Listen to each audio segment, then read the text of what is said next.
Thanks for joining us. In this episode, we're going to talk about Hollywood dreams and nightmares, reassuring your team through the messy middle, how to be a savvy follower, and honoring volunteers. So, hello. Hi, Danielle. Hi. How's everything? It's really great. How's everything with you? Yeah, doing good. It's been a minute, but I just wanted to ask you, what'd you think of the Super Bowl halftime show? Oh, my. This is going to be several weeks after that. Danielle, do you really want to go into this? Maybe not. So, well, I thought, here's the problem. I like rap music. I know. So, while some of the people in the room with me were like, oh my gosh, I can't understand a word you're saying, I'm like, this is really good. I literally was like, I know. during the whole thing, I was so amped up. Oh man, the choreography, the stage, I thought everything was like super cool.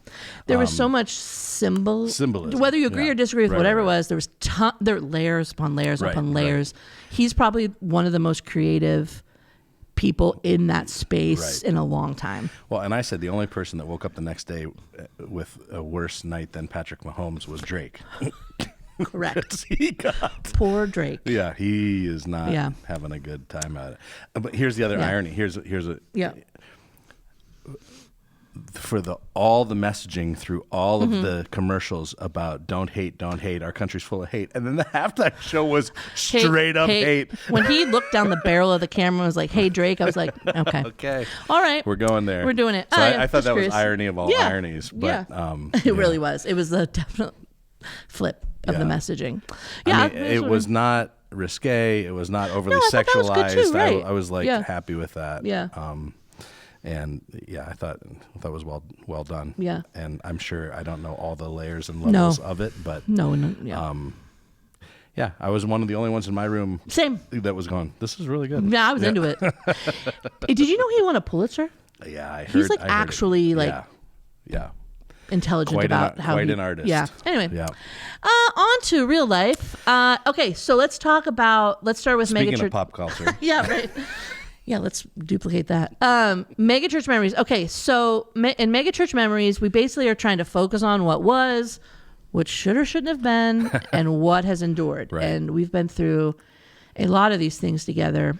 Yeah, we've served together for a long time. That's part of what people might not know is that we were actually in ministry together in the 90s. Yeah. Walking through some of these things together. And the podcast. This thing start talking in decades is a problem. And so we've seen a lot. We have done a lot. So you wanted to talk today about the use of pop culture. Yeah, one of the big movements back then was like, can the church borrow as many things as possible from pop culture? Yeah. Should we name our sermon series after TV shows or popular movies? Yeah. And we, did we do that? Well, I'm thinking about, do you remember the Easter where we did the big tongue? Yes, the what's it called? Rolling Stones. Rolling Stones. Yeah. Because it was a Rolling Stones. Like the grave of Jesus. Yes. Stuff like that. We did a couple little things like that, yeah. And, but I was thinking particularly about like the whole little subculture that grew up around, and businesses that grew up around translating pop culture things into a church context. And so, like movies, movie clips that became like sermon illustrations and, things that, and again, some of that we didn't do this much, but there were some mega churches that were like straight up playing secular music for their whole opening. Like instead of worship, it was like, we're just playing what you'd hear in the bars, and then we'll preach a sermon about it. And because what someone who's in a Christian wants the most is to hear a subpar version of what they heard at the bar the night before to start their worship poorly experience. Done knockoff. What the heck? What were we thinking? Yeah. Anyway, but the video clips was funny, and that was a space that we both dealt a lot in the creative space and the youth ministry space of like borrowing movie clips. And I was actually reminded as I was thinking about this of just like, do you remember? Because some of the movies, it's like you would take a clip out of it and then realized later that that's probably not a great movie as a whole. Like, even if the clip was clean. Oh yeah, there were times I was in a room with teenagers scrubbing through, and I was like, "Oh shoot!" It's like swear word. Oh gosh. I mean, I had flashbacks to like, did you ever watch a movie with your parents? Oh yeah. In the room, and it's like it got to some like sexual scene or something. That's like, exactly what it was like. And you're like sweating and like, this is awful. This is the most horrible thing. Yeah. So that was like 10% of 5 years of ministry. Of like, well, what are? But because you're only thinking like, what's the illustration? That one clip. Yeah, right. But then the whole movie is like way dirtier than you ever remembered it. And you being. never should have. Well, and even as a parent these days, like you're getting there with Dax, but like I remember, there's these movies that have like this sentimental place in your mind where you're like, oh my gosh, Christmas Vacation was my favorite, and then you watch it with your like 10-year-old kid and like, oh my goodness, this was not good. Yeah, I remember I was like, Dax likes dinosaurs, Jurassic Park. No. Whoops, nope, yep. You would think it'd be fine. It's not. It's not. Dang. So yeah, anyway. And but there were industries that came up around this. Yeah, I was on the like, I mean, we were on creative teams, you know, whatever. But like, I remember I usually found myself on the research side of things. Like the preaching pastor would be like, this would be great. I'm like, okay. Like this was even before, I mean, I don't know what, again, this is why I asked about the statute of limitations. Right. This was before anyone really, quote unquote, cared about copyright. Right. Because there was really no like YouTube space where things were getting pirated. Listen, these were not supposed to be shareable. No, this was not a shareable resources medium at all. So you would I remember like we would have to string things together to pull things off of either like VHS tapes. Now those are like DVDs with tapes for those of you. But like we'd have to like string machines together to get these things, and then they would have like weird like digital artifacts in them because you're not supposed to copy them. Right. And just hours and hours and hours of like trying to get clips and find clips and just like so here the chain is the pastor goes, hey, I want to use a clip from Patch Adams. Yes. Okay. Next step, go to Blockbuster. Correct. Rent Patch Adams VHS tape. Yep. Come home, daisy chain it to 3 other VCRs where you're... Yeah, then it doesn't work. Then you have to call people to see if they own Patch Adams because the Blockbuster one had the magnetic strip in it or whatever. That was... Do you remember that? I totally do. So then Sermon Spice came along. Oh my God. That was a big resource. Wait, it's called Sermon Spice. I know. What in the world? But I was researching before today, and actually, it doesn't exist anymore. It was bought by Worship House Media. But heads up, Worship House Media. Looking for sponsors. You might want to scrub your YouTube because Sermon Spice YouTube still exists. Still there. So it's like a guy showing a video clip and how you can use it and blah blah blah. I'm like, oh no, not good. Anyway, yeah, but that was a wild time. Well, then we would take popular shows and recreate them sometimes on video using this wonderful medium that we had just somehow invented or whatever. Just not invented, but discovered. Just shout out to everybody who. So we did a big take on 24. We did. Remember the big. What was his name? Jack Bauer. Jack Bauer 24. We did a whole 24 saga for an entire sermon series that I trying don't to remember why. I'm We- sure there was a reason. We always had a good reason. We had a good reason, but it wasn't always a. We had a reason, but it wasn't. There was a always good. nugget Right. that was good, and then you get to yourself to what, like 15-minute videos for every Sunday. Well, that's it. Or whatever you said, yeah. Well, because editing was a chore too. Like how many hours? First of all, you're holding a camcorder or a little handy cam where the tape inside lasts for 20 minutes. Switch the tape. Switch the tape.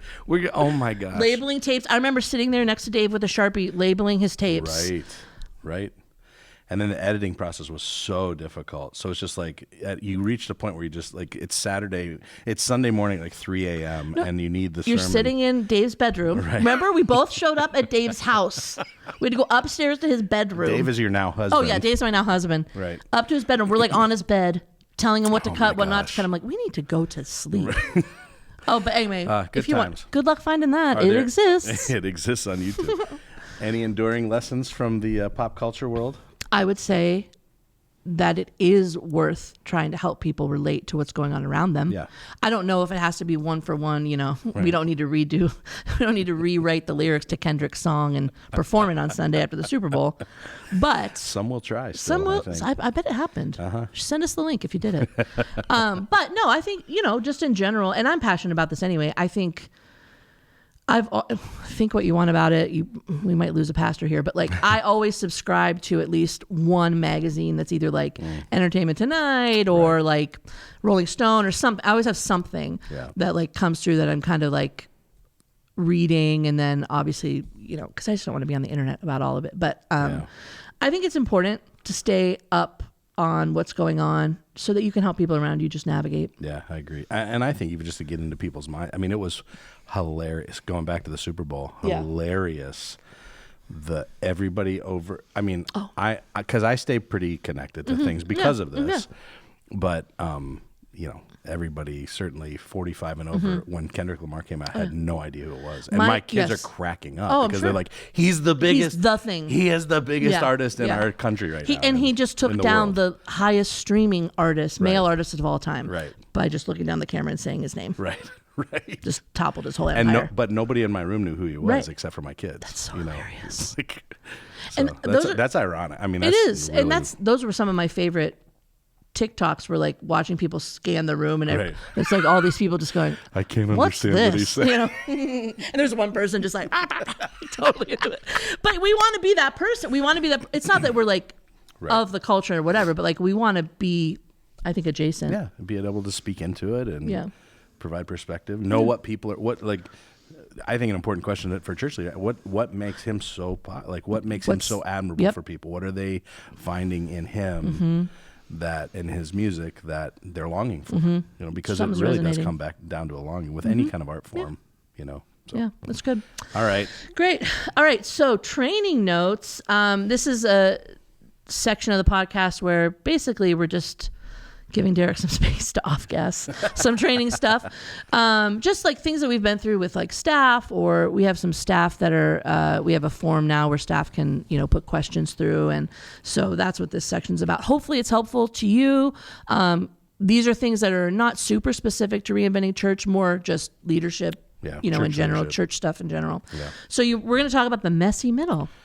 What's that? So we had a little training this week with a pretty good swath of our staff, and as everybody knows, we're walking through this change journey as a church. We're probably a year and a half in or so of an 11-year It's trajectory. We just started putting more coal in the boiler or whatever it is that they do with the Titanic. We're just figuring out the method of getting the coal from the thing to the boiler. So, we're in the, in our little here to there vision construct, we talk, vision is taking people from here to there, that there's a frustrating moment of any vision, and it's what I call the messy middle, where it's like everybody's excited at the beginning, everybody gets excited the closer you get to the end, but man, when you're slugging it out in the middle space, it's hard and messy and frustrating, and we're early enough that not everybody even really has their roles clearly defined, and we're still trying to get our feet on the ground around some of these new tools and methods of doing things and principles that we're trying to live out. And so anyway, I talked a little bit about the messy middle, gave 3 don'ts and 3 do's to our staff, to our main staff. And so the don'ts were, I said, don't internalize frustration. In other words, if you're frustrated about something, tell somebody who can do something about it, quickly, because the more it festers, the more we can go into a dark hole.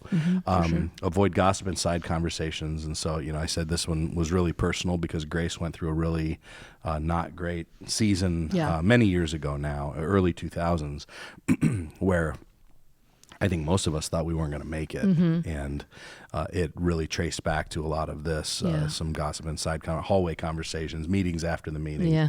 And, so just tried to encourage our folks to not do that. And then the last one was don't fill in gaps with mistrust. And so whenever there's a gap in communication, a gap, in what people are receiving from leaders, we can choose to fill that gap with whatever we want to, and we can fill it with trust, we can fill it with assuming the best, or we can fill it with mistrust. And I've always said that I think everybody in church world thinks that there's a dark smoky room somewhere where decisions are being made and they're not invited, and there's sinister motives happening and all this kind of, I think we're all wired to think that that's happening. And I think the more we fill that gap of information with mistrust, the more we're going to be unhealthy. Right. And then the do's that I encouraged were 3 do's. Make yourself a prototype. That just really means, the stuff that we're trying to implement, live it yourself. Like be a prototype of the Dream Disciple roles. Try it out. If you're already meeting with a group, try out these questions and try out these tools and take the handcrafted class. And like some of the stuff that were actually rolled out, like try it. And learn and give us feedback. I also talked about celebrating small wins. And so, I think it's really, really critical that, even really big visions come down to they are accomplished life by life. Yeah, that was a good point. And they're accomplished story by story. And we should celebrate every one of those along the way. And we're not great. I would say you and me probably are a little bit celebration challenged. We are. And, I think it's a good lesson for all of us to go, man, when there's a story, tell it. Yeah. When there's a win, celebrate it. And that's just so important. That's a good one. And then the last one was just, I challenged them to pray every day for clarity and unity for our church. And, I think the more that we're in prayer for one another and where we're going, the less room there is for conflict to creep in. And it's hard to be ticked at somebody that you're praying for. It is. Yeah, it is. And just, like you had said, like, I think it is so easy to get, even on a good team like we have, it's easy to get isolated in ministry and kind of become your own like stew pot. And I mean, I would rather someone be in my office every day asking me a question because maybe I said something weird, made a weird face, or didn't get back to them or whatever, than assume something nefarious or whatever. And I'd much rather have, and that's me saying, like, as an introvert, like, I just would welcome that more than just that assumption, both for me and that person. Exactly. And just the good of the order, obviously. But yeah. And I think too, like, I'm just being honest, some of the tone of when you were sharing, I kind of thought in my head, I was like, oh, some of this feels like just get on board, kind of. Not, you didn't promote, you didn't say it that way, but kind of get on or get yourself together. But really, it's not because you want people to just trust everything that any leader is saying. It's just that we want that, I think, open dialogue. We want that feedback. And as much as possible, like, this thing is just going to be stronger the more it comes from all of us than just like one person having ideas and just running. Yeah. And I think, it's just that thing. It's like there's a way to walk through change. Yeah. And we just recognize we're in it. We're in the midst of it, the throes of it, the messiness of it. And let's just walk through it well. Yeah. You know what I mean? So it's good. Yeah. So as we tweak our assimilation model to have more of a disciple-making focus, and we're inventing a multiplication funnel to awake the Lake and reach our region, we're learning as we go. So each week we want to have a topic to discuss in front of you and with you, and a practical moment of learning, that's happening around what we're learning. And so today's topic is one of our Dream Disciple roles, how to be a savvy follower.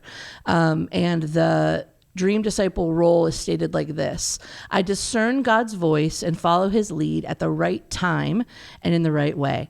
And today we're going to have Pastor Sarah and Steve here with us to talk through this Dream Disciple role. A little bit, you've heard Sarah if you've been listening to the podcast. Sarah's one of the people that was an architect of all of these things that we're going through as we're reinventing our church. And so she picked Steve to be kind of an expert on this topic right now, living this out. Steve was born and raised in Erie. You attended Grace when it was one location on 38th Street in Erie, which is cool. Back in the day.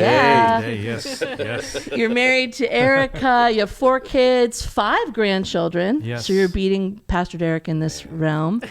You were a music teacher, which I didn't know. Really? Yeah, I don't know why I didn't know that. I just He didn't was know. actually my sister's music teacher. Oh, no way. Yeah. Correct. Oh, that's Crazy. cool. Yes. It's a Oh, small that's cool. So you've done a ton of stuff at Grace, guest experience, life group things.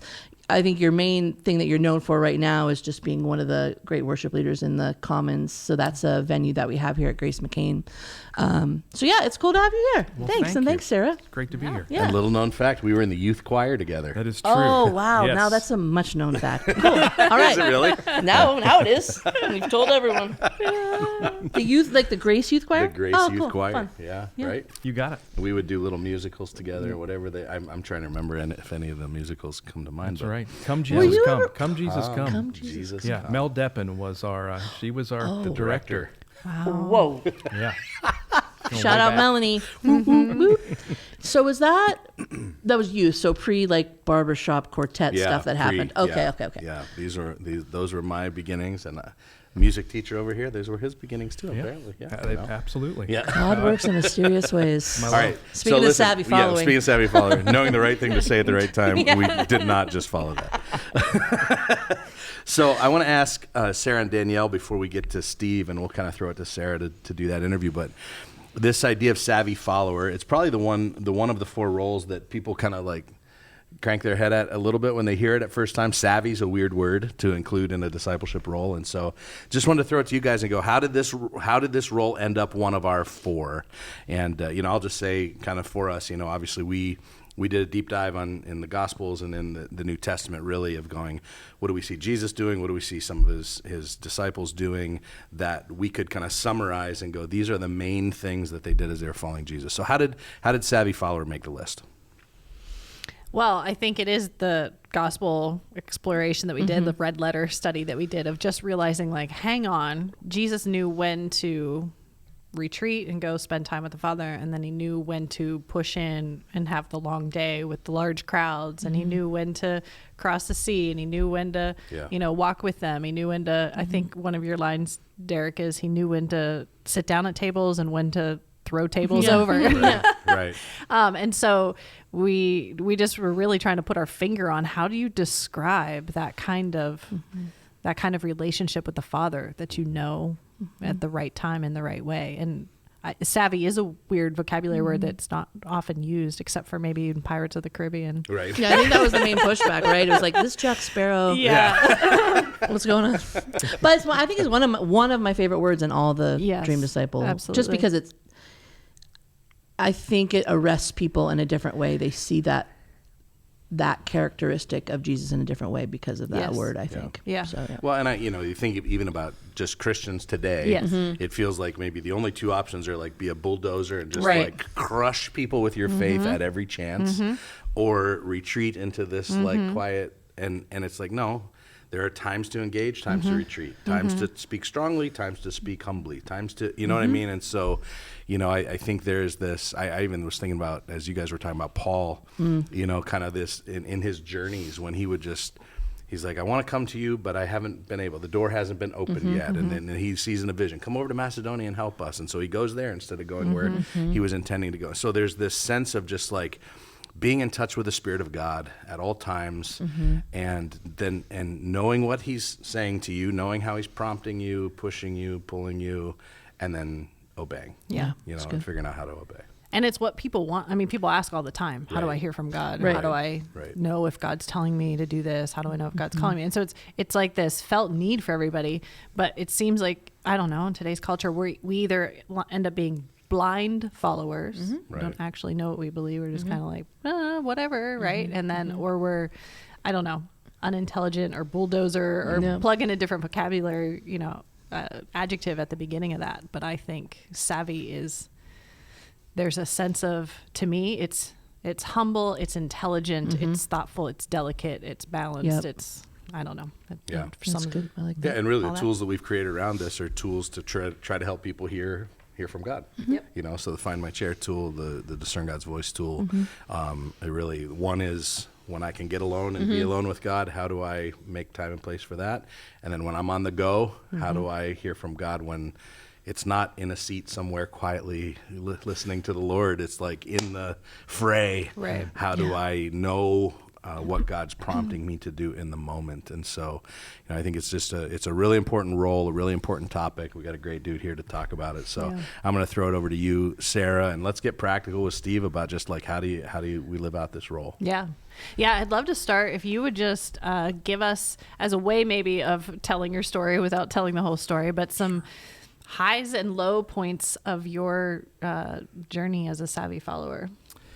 Yeah, absolutely. It's my pleasure to be here and just to share with you guys. I think one of the ways that I can talk about how I'm trying to become a savvy follower is to share with you some ways that I wasn't a savvy follower. I mean, the opposite, leads to maybe the goal sometimes. I was born and raised in the church, like we said, Grace on 38th Street.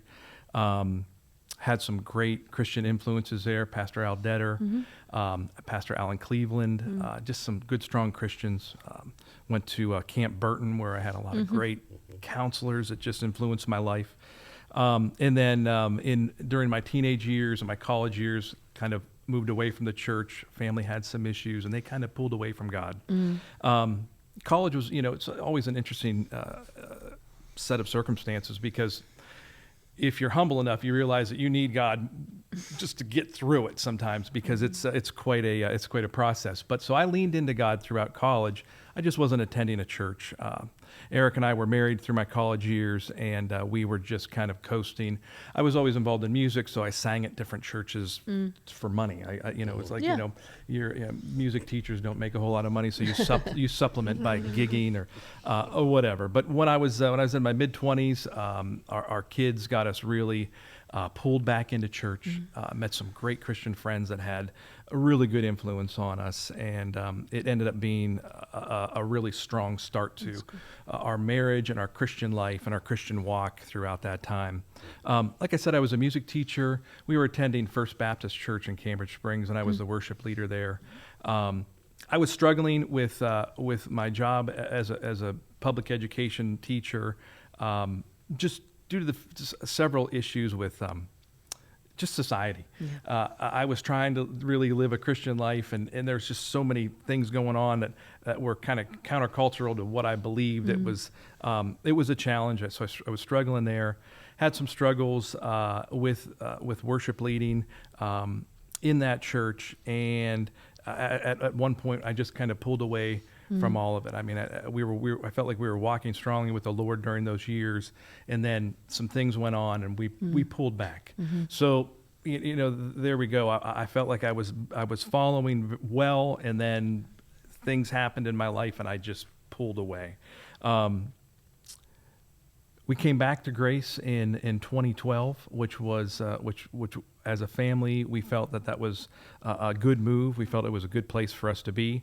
We were attending on a regular basis every so often. Like Derek had mentioned in the past, sometimes you flip a coin if you're coming to church on Sunday, right? Well, Memorial Day weekend in 2015, we flipped a coin whether we were going to come to church or not. And our son was in a serious accident where he broke his foot in a really bad way.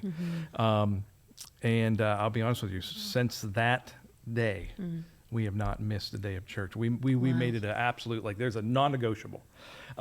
It's really just been a really strong decision in our lives, because you're getting a lot of teaching and a lot of learning here when you're present at church.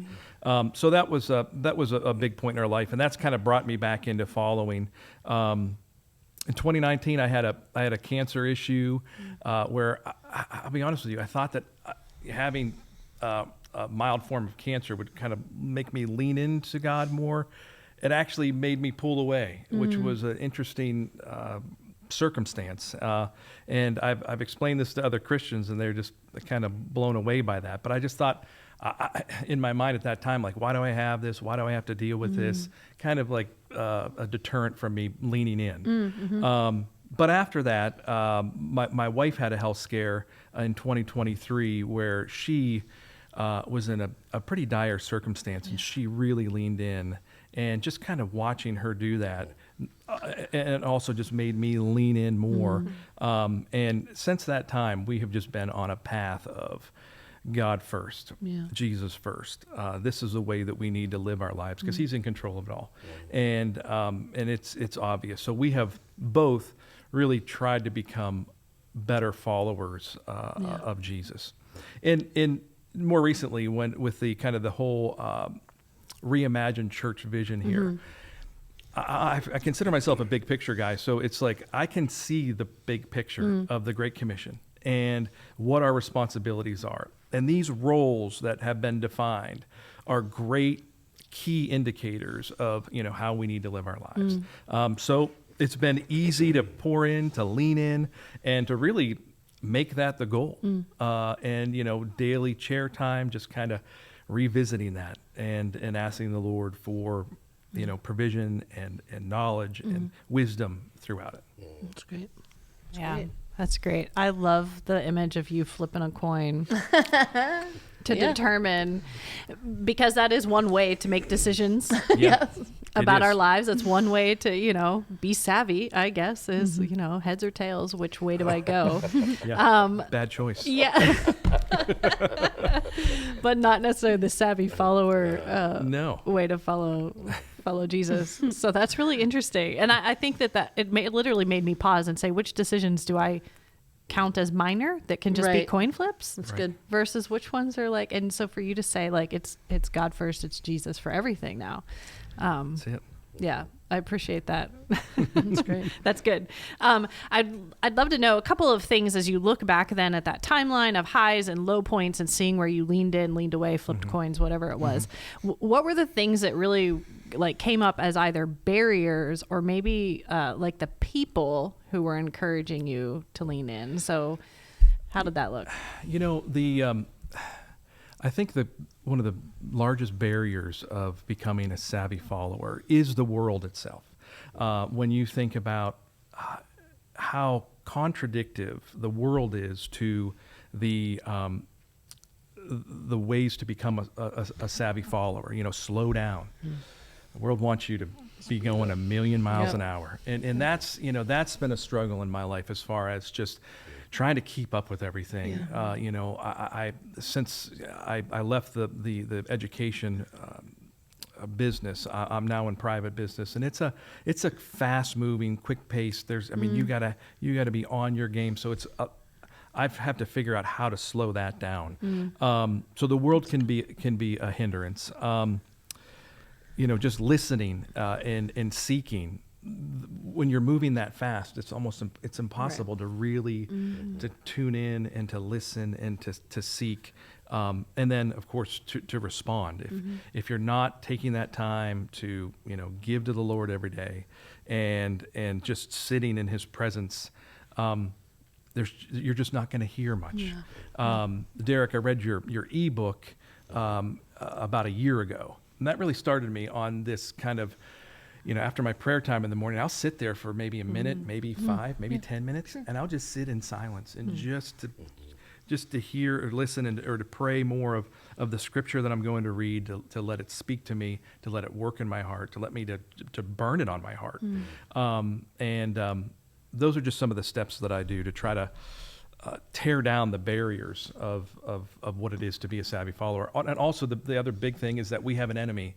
And he is working on a daily basis, especially if I feel like if you are really trying to follow and lean in, you're going to find him. You're going to find him around other different corners that he's trying to take you down.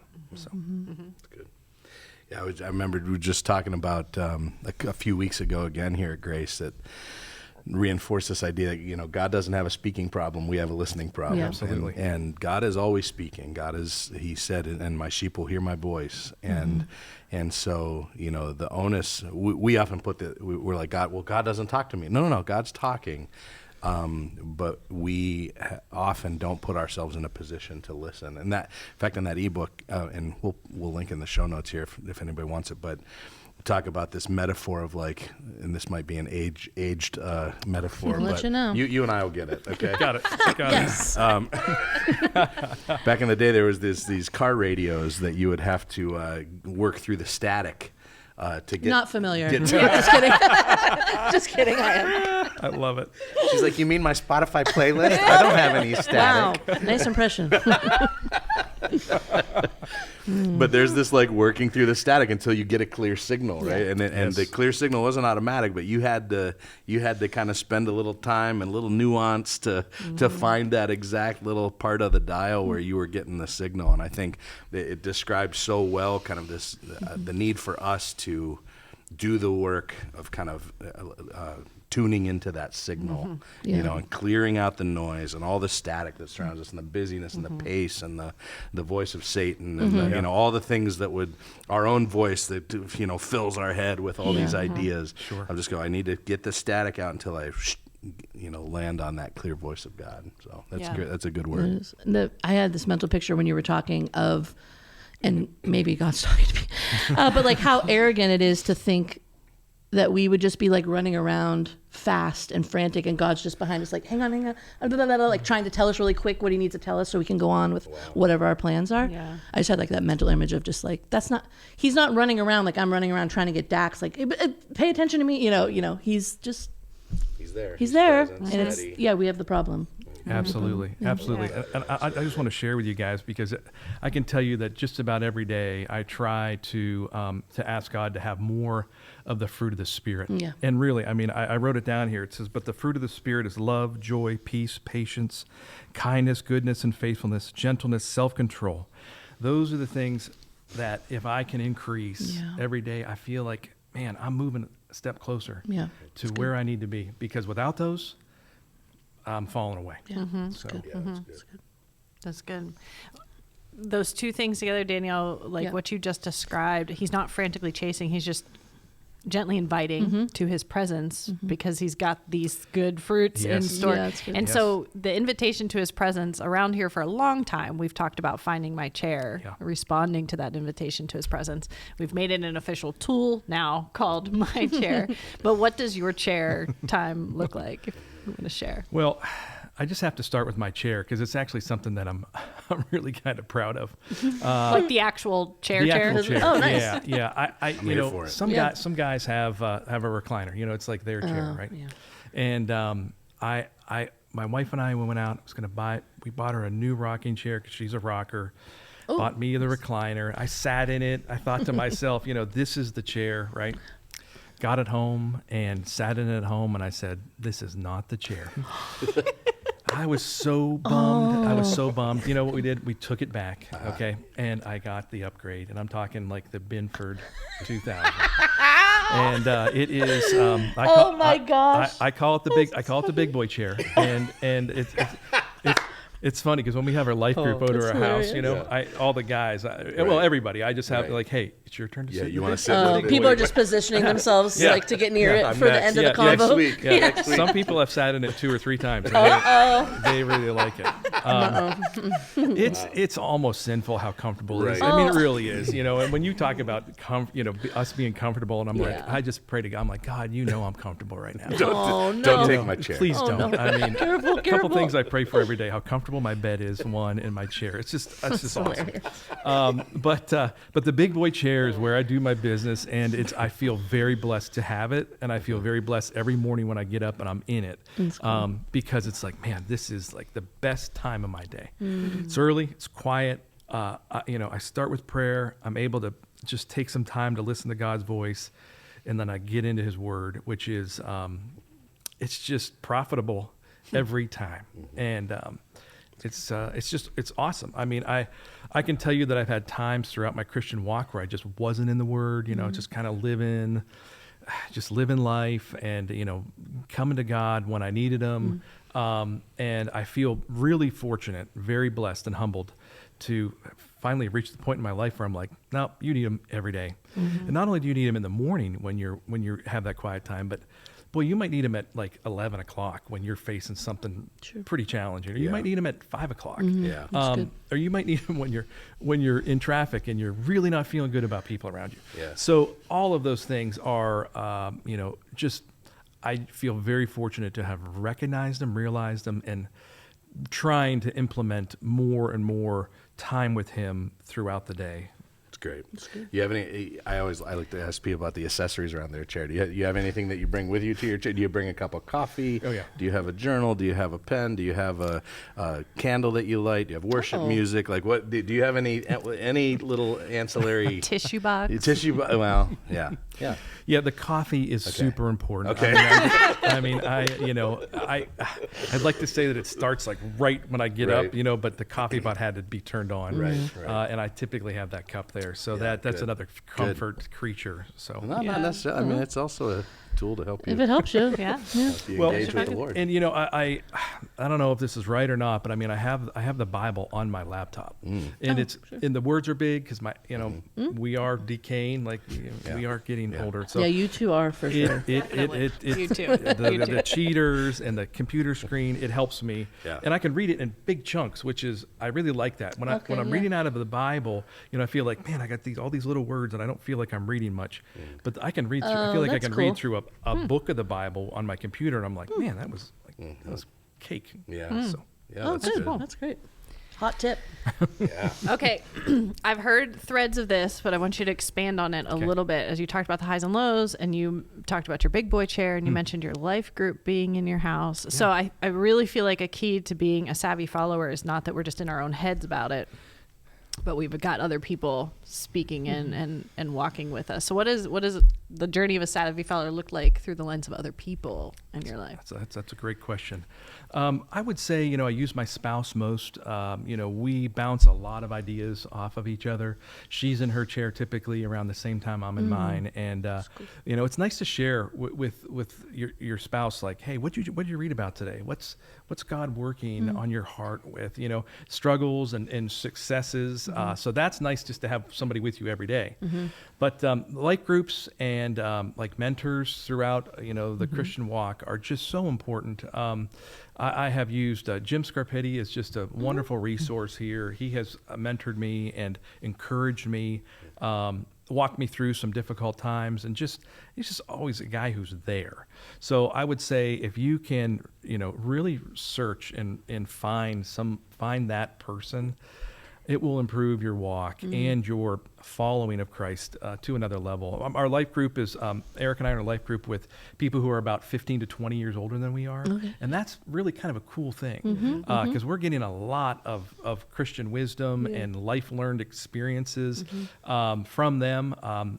Pastor Rod Beardsley is one of the people that are in our life group, and he was the pastor at my church in Cambridge for a while. And Rod and I have a great relationship, but he's always been that big time encourager.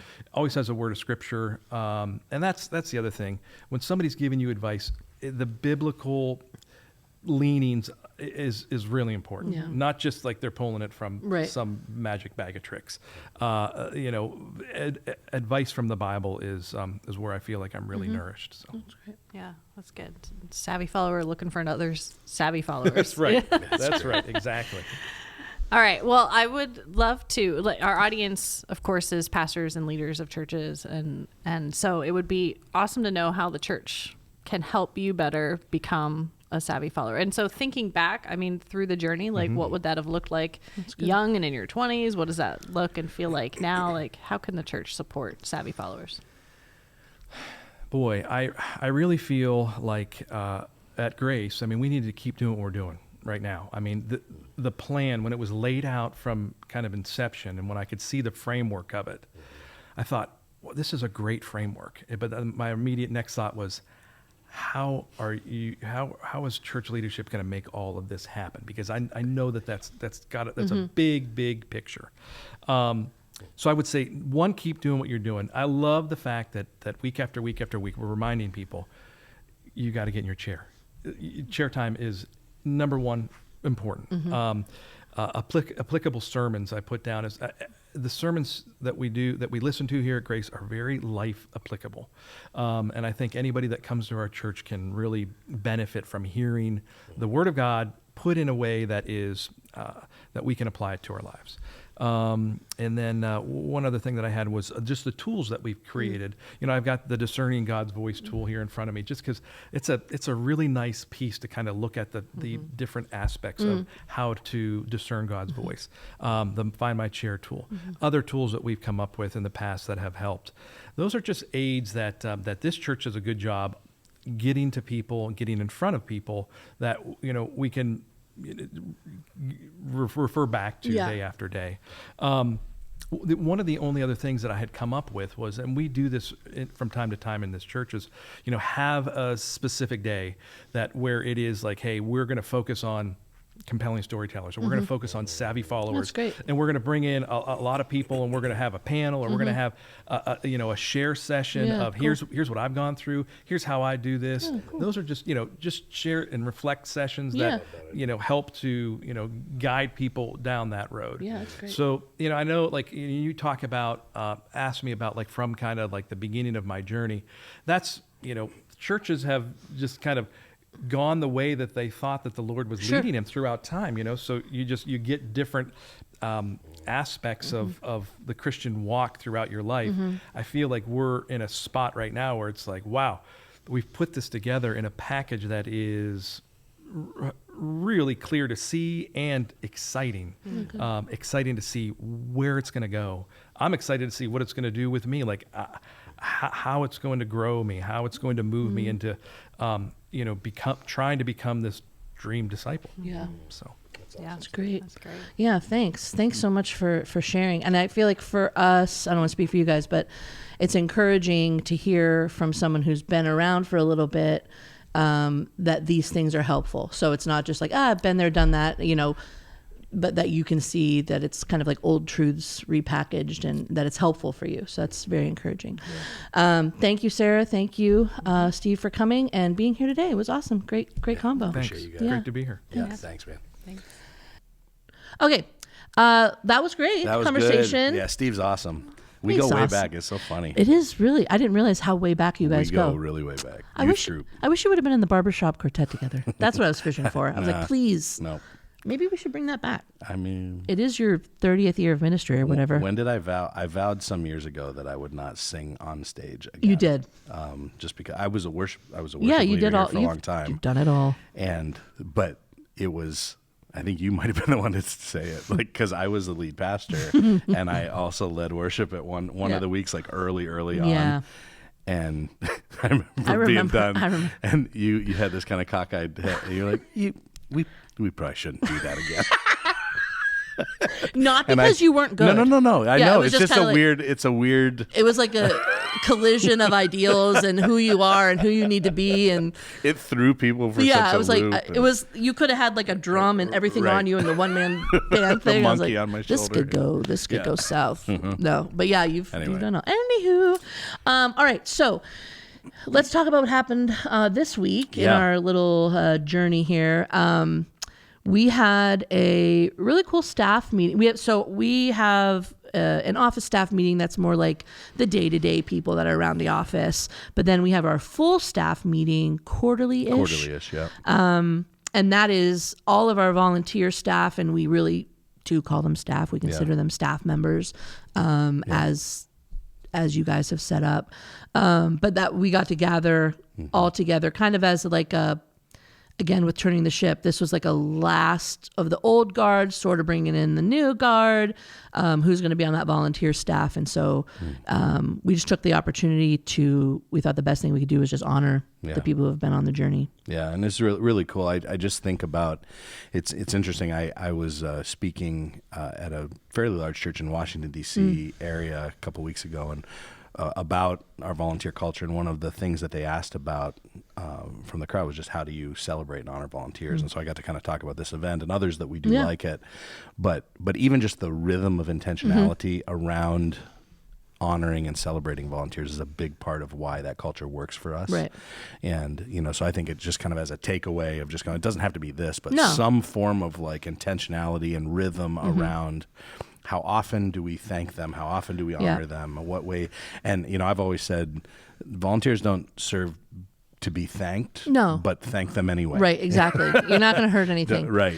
Yeah. Exactly. And Diane has been really good at like setting up that rhythm for us. Like we have like a couple different little events, and then we have just like things we do on a Sunday. Yeah. We have like she has something every quarter that we're doing for volunteers, which I think has been really cool to help what you're talking about continue. Yeah, and I loved the approach we took this year was to offer toasts. So everybody with their water or lemonade or iced tea in their cup, and we had staff members and others pick a person or two and just kind of tell a story about why they're so valuable. And we raised a glass to those people cool. As it, here to their name and that sort of stuff. And then the people who weren't toasted, we made sure everybody in the room had a personal card that was written to them and thanking them and honoring them. And so, but that like storytelling thing, people ask, what's the best way to thank people? I think tell stories about their 100%. Impact is by far the best way. And I did want to shout out, I'm just wrapping up a blog series about storytelling. Kendra Hall spoke at the last Global Leadership Summit, had a great talk about storytelling. And so what I did is basically took a lot of her methodology and put a blog series together about storytelling for church leaders. Yeah, that's great. Because I think sometimes pastors think that storytelling is just for sermon illustrations. Right. And it's a huge leadership tool. And for meetings and these kind of events where we're appreciating people, like knowing how to first of all, find good stories and then craft good stories and then tell good stories in the right places is a real art form. And so I wrote all about that over at my blog if people want to check it out. But anyway, we did a lot of storytelling. That was really cool. Yeah. Really cool vibes. Yeah. All right. So I think that's it for today. Right? I think it's it. Okay, let's have a beat then. All right. All right. If you like this episode, you can tell us by leaving a rating or review, 5 stars if you did. And again, I think we said last week, but we're going to have some great guests coming on here in the near future. So subscribe now, hit that little bell or whatever, so that you get notified when these cool guests come through. And please share this with maybe your other pastor friends or people who are in ministry with you. And you can find detailed show notes and related resources over at dereksanford.com/reinventing church. And you can also subscribe to his weekly newsletter there to get all his tools, links to these kind of posts that he was just talking about, things like that. So thanks for listening. Thanks for putting up with us one more week. Thanks, everybody. Bye.